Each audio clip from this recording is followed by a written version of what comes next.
ये फ्रेंड्स अस्सलाम वालेकुम। रेसिपी करीज किचन में एक मज़ेदार सी यूनिक सी रेसिपी के साथ जिसे आप नाश्ते में बनाएं, चाहे दिन में या रात में, इतनी लाजवाब और इतनी मज़ेदार रेसिपी बनने वाली है कि आप तमाम जायके भूल जाएंगे। चाहे वो ऊँट का गोश्त हो, चिकन हो, मटन हो या मछली का गोश्त हो। तो बिस्मिल्लाहिर्रहमानिर्रहीम, अस्सलाम वालेकुम। रेसिपी करीज चैनल में खुशामदीद। लाइक शेयर और चैनल को सब्सक्राइब कर लीजिएगा रेसिपी अच्छी लगे तो। सबसे पहले आपने इस रेसिपी के लिए लेना है चिकन।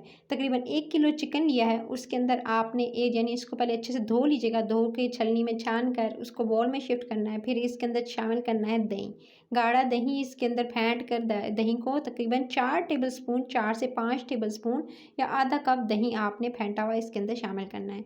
फिर आपने लहसुन का पाउडर आधा टीस्पून, छोटा चाय का चम्मच होता है वो इस्तेमाल कीजिएगा।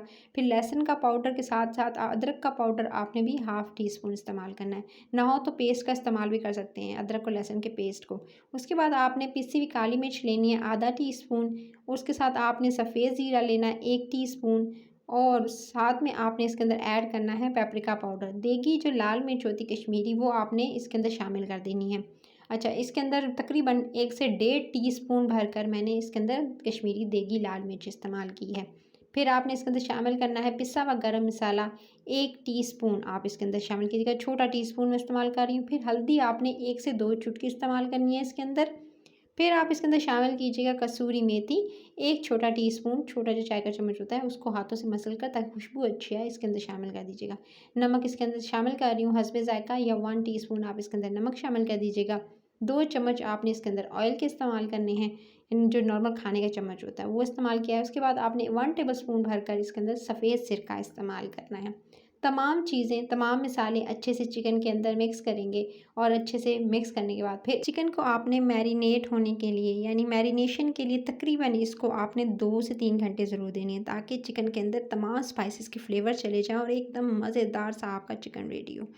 मैंने 2 से 3 घंटे का टाइम दिया। उसके बाद एक पैन के अंदर 1 टेबलस्पून, मैंने पहले से 2 टेबलस्पून इसके अंदर ऐड किए थे, 1 टेबलस्पून और अलग से तेल का ऐड किया और उसके साथ ही मैंने इस चिकन को इसके अंदर ऐड कर दिया। पैन के अंदर ऐड करेंगे और सिंपली जो है वो आपने हल्की आंच पे, धीमी आंच पे इसको आपने पकने देना है। इसको पानी वगैरह ऐड करने की इसके अंदर ज़रूरत नहीं है। आपने सिंपली इसको थोड़ी देर के लिए कवर करके छोड़ दीजिएगा और इसके जो है साइड्स वो टर्न करते रहेगा ताकि अच्छे से जो चिकन टर्न हो जाए। इसको बस आपने इसी दही के पानी में इसको सॉफ्ट होने देना है। सो सिंपली पहले, क्योंकि इसके 2 प्रोसीजर हैं यानी 2 स्टेप्स हैं, तो पहले स्टेप में तो आपने चिकन को इस तरह से अच्छा सा फ्राई होने देना है इसी जो ऑयल के अंदर, और अच्छे से जब तक कलर नहीं आ जाता। और मैंने बिल्कुल धीमी आंच रखी हुई जिस पे से कुक कर रही हूँ जब तक कि चिकन का अच्छे से सॉफ्ट, ये दे सकते हैं ब्राउनिश कलर होना स्टार्ट नहीं हो जाता और चिकन सॉफ्ट नहीं हो जाता। आपने इसे कुक करना है। दही का पानी हो चुका था ड्राई। आप जब अच्छे से चिकन का पानी ड्राई हो जाएगा, चिकन अच्छे से कलर आ जाएगा, आप इसे साइड पे कर लीजिएगा। अलग से पैन के अंदर 1 टेबलस्पून ऑयल डालना है। उसके अंदर आपने तकरीबन एक दरमियानी साइज़ का प्याज और 2 अदर टमाटरों को ब्लेंड करके ब्लेंडर में डाल के उसको शामिल करना है। साथ में आपने 1 टीस्पून भरकर अदरक लहसुन का पेस्ट शामिल करना है।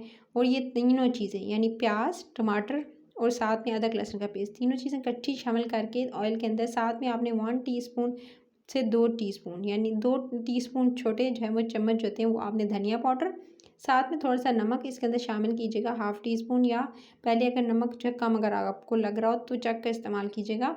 सो इसके अंदर मैंने शामिल कर दिया हल्दी वगैरह, बाकी तमाम मसाले चिकन में एडिट थे, सो मैंने और कुछ ऐड नहीं किया।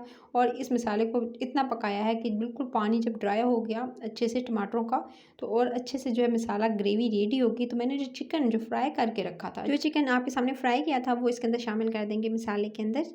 लेकिन इस बात को बताती चलूँ कि मैंने 90% जो चिकन गला लिया था, यानी बिल्कुल अच्छे से जो है धीमी आंच पे इसको रोस्ट कर लिया था। बिल्कुल एकदम कह सकते हैं इस पे जो इतना मज़ेदार सा कलर आपको दिखाई दे रहा है बिल्कुल एकदम डन हुआ हुआ है, बस थोड़ी सी कसर रह गई है। इसको पहले मसाले के साथ अच्छे से भूनेंगे। 2 से 3 मिनट बहुत अच्छे से आपने भुनाई करनी है।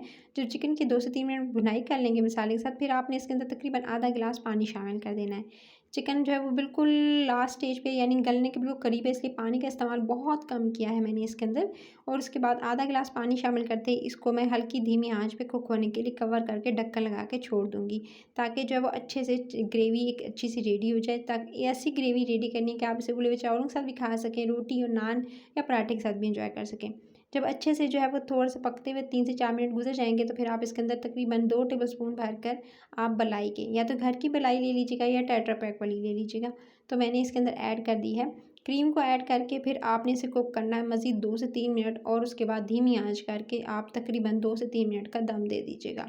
2 से 3 मिनट का दम देंगे, इससे क्या होगा कि एकदम जो क्रीम है वो भी इसके अंदर अच्छे से पक जाएगी और एक अच्छी सी ग्रेवी रेडी हो जाएगी। मसाले इसलिए इसमें इस्तेमाल नहीं किए बाद लास्ट में, क्योंकि पहले तमाम चीज़ें जो थी मसाले स्पाइसेस वगैरह मैंने ऐड कर दिए थे चिकन की मैरिनेशन में, तो बाद में ऐड करने की आपको ज़रूरत नहीं पड़ेगी। अगर नमक मिर्च कम या ज़्यादा लगे तो उस हिसाब से आप चेक कर सकते हैं कि कम तो नहीं है, तो आप नमक या मिर्च ऐड कर सकते हैं। ये दे सकते हैं, अच्छी सी ग्रेवी हो चुकी थी रेडी। अब इस स्टेज पर बस अब आपने क्या करना है, लास्ट में हरी मिर्चें डालनी हैं और उसके बाद 1 से 2 मिनट कुक होने देना है। लास्ट मिर्च में हरी मिर्चें जो हैं उसके साथ धनिया भी आप शामिल करना चाहते हैं तो कर दीजिएगा। तो रेसिपी हो चुकी है डन। लाइक शेयर और चैनल रेसिपी करीज को सब्सक्राइब ज़रूर कर लीजिएगा। इस रेसिपी को आपने ज़रूर ट्राई करना है। मज़ेदार सी क्रीमी रिच सी ये फ्लेवरफुल रेसिपी आप नाश्ते में बना सकते हैं, इवन के लंच और डिनर के लिए भी बेस्ट है। तो आपने इस रेसिपी को ज़रूर ट्राई करना है। पराठे के साथ तो इतनी रिच और क्रीमी है कि आपको मज़ा आ जाएगा, उंगलियां चाटते रह जाएंगे। तो इस रेसिपी को आपने ट्राई करते हुए लाइक का बटन ज़रूर दबाना। अपना ख्याल रखिएगा। फिर मिलती हूँ नेक्स्ट वीडियो में। Till then next video, take care.